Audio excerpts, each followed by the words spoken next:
جو جاگتا ہے وہی سمجھتا ہے، یہ وہی ہے جو دن اور رات کے درمیان فرق کو سمجھتا ہے، یہ وہی ہے جو سمجھتا ہے کہ آیا خدا کے کلام کے ذریعے خدا کی پیروی کریں یا دنیا کی۔ ہمیں یہ جاننے کی ضرورت ہے کہ ہم جتنی بھی محنت کرتے ہیں وہ خدا کی بادشاہی، راست بازی اور خدا کے جلال کے لیے ہے، یا یہ ہمارے اپنے لیے، میری راست بازی اور میرے جلال کے لیے ہے۔ ایسا کرنے کے لیے ہمیں کلام سے بیدار ہونا چاہیے۔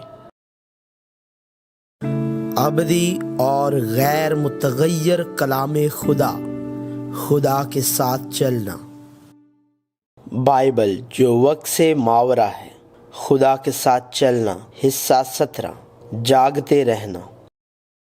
مسیحیوں کو جو خدا کے لوگ اور خدا کے فرزند بن گئے ہیں، خدا کی مکمل راست بازی کے ذریعے، یسوع مسیح کے کفارہ کے ذریعے اپنی باقی زندگی کو خدا کے لوگوں کی حیثیت سے گزارنا چاہیے، اور مرد خدا کی حیثیت سے زندگی گزارنے کے لیے ہمیں بیدار رہنا چاہیے۔ جیسا کہ پولس رسول نے اعتراف کیا، ہر پہلوان سب طرح کا پرہیز کرتا ہے۔ وہ لوگ تو مرجھانے والا صحرا پانے کے لیے یہ کرتے ہیں، مگر ہم اس صحرے کے لیے کرتے ہیں جو نہیں مرجھاتا۔ بس میں بھی اسی طرح دوڑتا ہوں، یعنی بے ٹھکانہ نہیں۔ میں اسی طرح مکوں سے لڑتا ہوں، یعنی اس کی مانند نہیں جو ہوا کو مارتا ہے، بلکہ میں اپنے بدن کو مارتا کوٹتا اور اسے قابو میں رکھتا ہوں، ایسا نہ ہو کہ اوروں میں منادی کر کے آپ نامقبول ٹھہروں۔ اگر ہم روحانی طور پر ہوشیار اور بیدار نہیں رہتے تو ہم ایک مختلف راہ سے جا رہے ہیں، اور یہاں تک کہ زبردست خدمت انجام دینے کے بعد زوال پذیر ہو سکتے ہیں۔ ہمیں بیدار رہنا چاہیے۔ ایسا کرنے کے لیے ہمیں زندگی کے کلام پر قائم رہنا چاہیے۔ ہمیں بائبل، خدا کے کلام پر قائم رہنا ہے،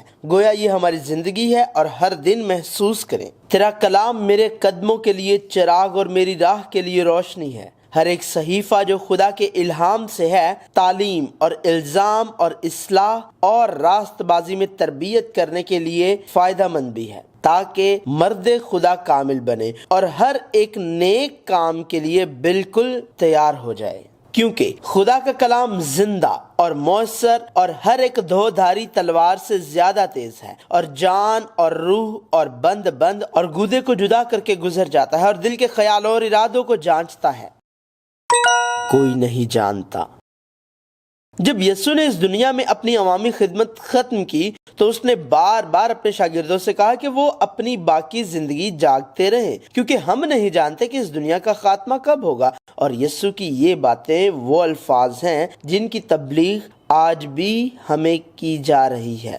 بس جاگتے رہو، کیونکہ تم نہیں جانتے کہ تمہارا خداوند کس دن آئے گا۔ لیکن یہ جان رکھو کہ اگر گھر کے مالک کو معلوم ہوتا کہ چور رات کے کون سے پہر آئے گا تو جاگتا رہتا اور اپنے گھر میں نقب نہ لگانے دیتا۔ اس لیے تم بھی تیار رہو، کیونکہ جس گھڑی تم کو گمان بھی نہ ہوگا ابن آدم آ جائے گا۔ اس دن یا اس گھڑی کی بابت کوئی نہیں جانتا، نہ آسمان کے فرشتے، نہ بیٹا، مگر باپ۔ خبردار، جاگتے اور دعا کرتے رہو، کیونکہ تم نہیں جانتے کہ وہ وقت کب آئے گا۔ تم بھی تیار رہو، کیونکہ جس گھڑی تمہیں گمان بھی نہ ہوگا ابن آدم آ جائے گا۔ بس خبردار رہو، ایسا نہ ہو کہ تمہارے دل خمار اور نشہ بازی اور اس زندگی کی فکروں سے سست ہو جائیں، اور وہ دن تم پر پھندے کی طرح ناگہاں آ پڑے، کیونکہ جتنے لوگ تمام روز زمین پر موجود ہوں گے ان سب پر وہ اسی طرح آ پڑے گا۔ دیکھو، میں چور کی طرح آتا ہوں۔ مبارک وہ ہے جو جاگتا ہے اور اپنی پوشاک کی حفاظت کرتا ہے،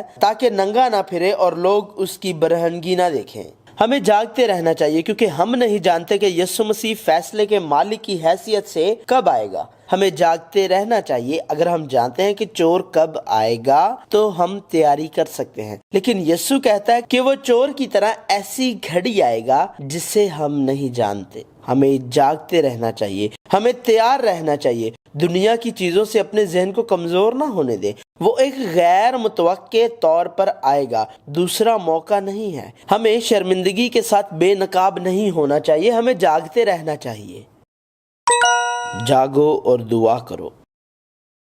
सलीब पर दिए जाने से पहले ही यीशु ने अपने शागिर्दों को बार बार कहा कि जागते रहो और दुआ करो। बेदार रहने के लिए हमें दुआ करनी चाहिए। ये इस दुनिया की खुशियों के लिए, इस दुनिया में ज्यादा हासिल करने के लिए दुआ करना नहीं है, बल्कि हमें खुदा की बादशाही और उसकी रास्तबाजी के लिए और अपनी जिंदगियों में खुदा की बादशाही आने के लिए दुआ करनी चाहिए। दुआ उन लोगों की जिंदगी का एक पहलू है जो बेदार हैं। हमें जागते रहना चाहिए, हमें दुआ करनी चाहिए, हमें जागते रहना और दुआ करनी चाहिए। मेरी जान नहायत गमगीन है, यहाँ तक के मरने की नौबत पहुँच गई है। तुम यहाँ ठहरो और मेरे साथ जागते रहो। मेरी जान नहायत गमगीन है, यहाँ तक के मरने की नौबत पहुँच गई है। तुम यहाँ ठहरो और जागते रहो। बस हर वक्त जागते और दुआ करते रहो ताकि तुमको इन सब होने वाली बातों से बचने और इब्ने आदम के हुजूर खड़े होने का मकदूर हो। तुम सोते क्यों हो? उठकर दुआ करो ताकि आजमाइश में न पड़ो। यहाँ तक कि पौलुस रसूल ने भी कहा,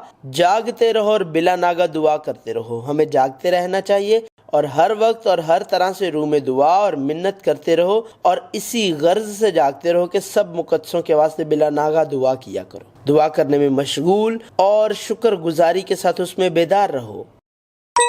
होशियार और बेदार हो और इदराक हासिल करो।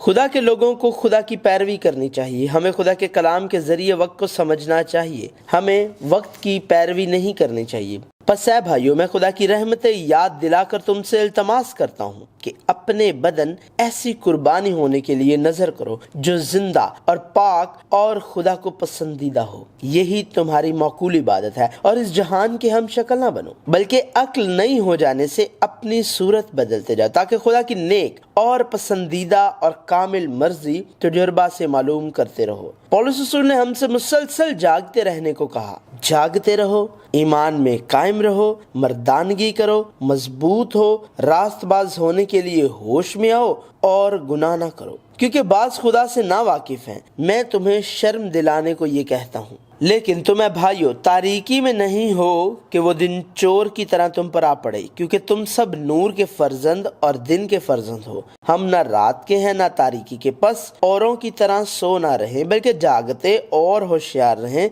सब चीजों का खात्मा जल्द होने वाला है। बस होशियार रहो और दुआ करने के लिए तैयार। तुम होशियार और बेदार रहो। तुम्हारा मुखालिफ इब्लीस गर्जने वाले शेर बब्बर की तरह ढूंढता फिरता है कि किसको फाड़ खाए। तुम ईमान में मजबूत होकर और ये जानकर उसका मुकाबला करो कि तुम्हारे भाई जो दुनिया में हैं ऐसे ही दुख उठा रहे हैं।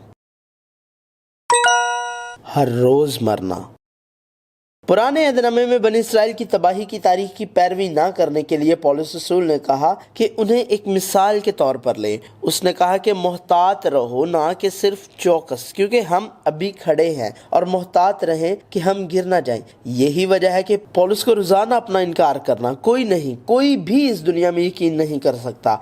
हम जानते हैं कि यहाँ तक कि अब्राहम, दाऊद और पतरस सब एक लम्हे में गिर गए।